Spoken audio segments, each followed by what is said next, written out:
আমি এই ভিডিওতে দেখাতে চলেছি প্রেগনেন্ট খরগোশকে কিভাবে যত্নে রাখতে হয়। হ্যালো বন্ধুরা, আপনারা ভালো আছেন? আশা করছি খুবই ভালো আছেন। আমার সুইট র্যাবিট চ্যানেলে আপনাদের স্বাগত। প্রথমে আপনারা করবেন কি, বাজার থেকে আপনাদের পছন্দ মতন 2 কি 4টে যেমন খরগোশ আপনারা আনতে চান সেরকম আনবেন। একটি ছেলে খরগোশ ও মেয়ে খরগোশ আনতে হবে।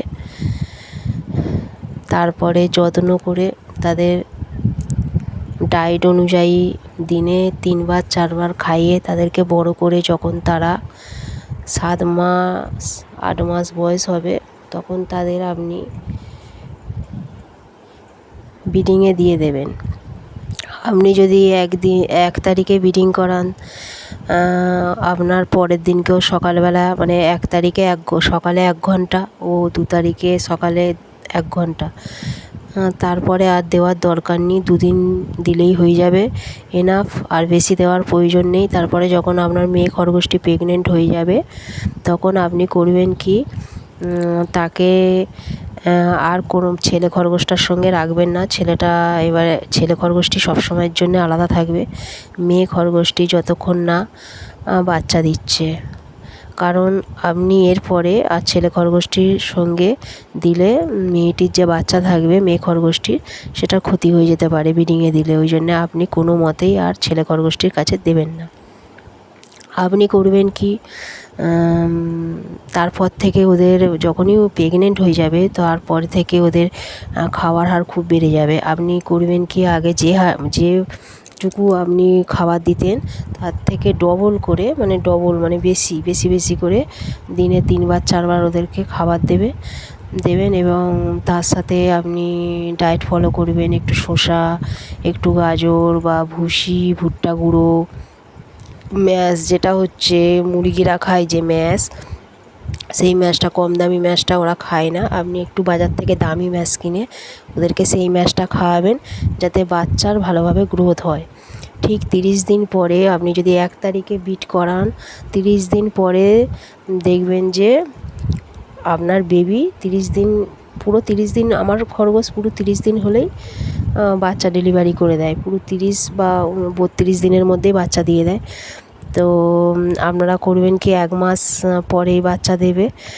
তারপরে আপনারা সেই বাচ্চাটাকে নিয়ে ঠিকঠাক জায়গাতে যত্ন করে মশারি দিয়ে চক কেটে রাখবেন, যাতে কোনো পিঁপড়ে বাচ্চাকে না কামড়ে মেরে ফেলতে পারে বা মশা কামড় দিতে পারে। এইভাবে আপনারা প্রেগনেন্ট খরগোশকে ভালোভাবে যত্নে রাখবেন। আর তারা যখন বাচ্চা দেবে তাদেরকে সেখানে কুঁজো, বা আপনাদের যদি মাটিতে থাকে তাহলে মাটিতে কুঁজো দিয়ে দেবেন, বা যদি খাঁচায় থাকে খাঁচা থেকে চট দিয়ে দেবেন, দিয়ে তাদের যাতে বাচ্চারা দেওয়ার সময় তারা ঠিকঠাক বাসা বানাতে পারে সেই দিকেও নজর রাখবেন। তারপরে বাচ্চা যখন দেওয়া হয়ে যাবে তখন খরগোশটিকে যাতে দুধ হয় সেই জন্যে একটু বেশি করে খাবার দেবেন। যখনই খরগোশের বাচ্চা 1 মাস হয়ে যাবে তখনই আপনারা করবেন কি, খরগোশ বিক্রেতা, মানে আপনারা যখনই বাজার থেকে খরগোশ কিনে আনবেন তখন খরগোশ বিক্রেতার সাথে কথা বলে রাখবেন, যাতে আপনি 2 মাস ছাড়া তাকে বাচ্চা দিতে পারেন। কারণ খরগোশের ব্রিডিং হার খুব বেশি, ওরা প্রতি মাসেই ধরো বাচ্চা দিতে পারে। কিন্তু খরগোশের শরীর স্বাস্থ্য আপনারা দিকে চিন্তা করে আপনারা একটু বুঝে সুঝে বাচ্চা খরগোশের নেবেন। কেন বলছি যে আমাদের খরগোশ আমি করি কি, 1 মাসের বেলা খরগোশ বিক্রেতার কাছে বিক্রি করে দিয়ে আবার ফিরে বিটে দিয়ে দিই। আমি 2 মাস ছাড়া বাচ্চা নিই। তা আপনারা যদি 2 মাস ছাড়া বাচ্চা নেন তাহলে খরগোশকে ভিটামিন খাওয়াবেন, ঠিকঠাক যত্ন নেবেন। নিলে তাহলে আপনারা যদি 1 মাস বাচ্চা হয়ে গেলে তারপরে আপনারা বাচ্চা বিক্রি করে দিয়ে আবার বাচ্চা নিতে পারবেন। তাহলে ওদের শরীরও ঠিক থাকবে, সব থাকবে। এবারে আপনারা যদি দেখেন যে শরীর ঠিকঠাক নেই খরগোশের, তাহলে আপনারা বাচ্চা নিতে যাবেন না, আপনারা দেরি করবেন। আর খরগোশ যখনই কিনবেন তখনই হচ্ছে কাকে বাচ্চাটা আপনি দেবেন সেরকম কারোর সাথে কথা বলে নেবেন। কারণ হচ্ছে এত বাচ্চা আপনারা তো ঘরে রাখতে পারবেন না। তখন আপনারা সমস্যায় পড়ে যাবেন। ওই জন্যে আপনারা করবেন কি, 1 মাসের বাচ্চা বেচে দেবেন, দিয়ে আপনারা আবার ফিরে ব্রিডিংয়ে দিয়ে দেবেন, দিয়ে আবার বাচ্চা নিয়ে নেবেন।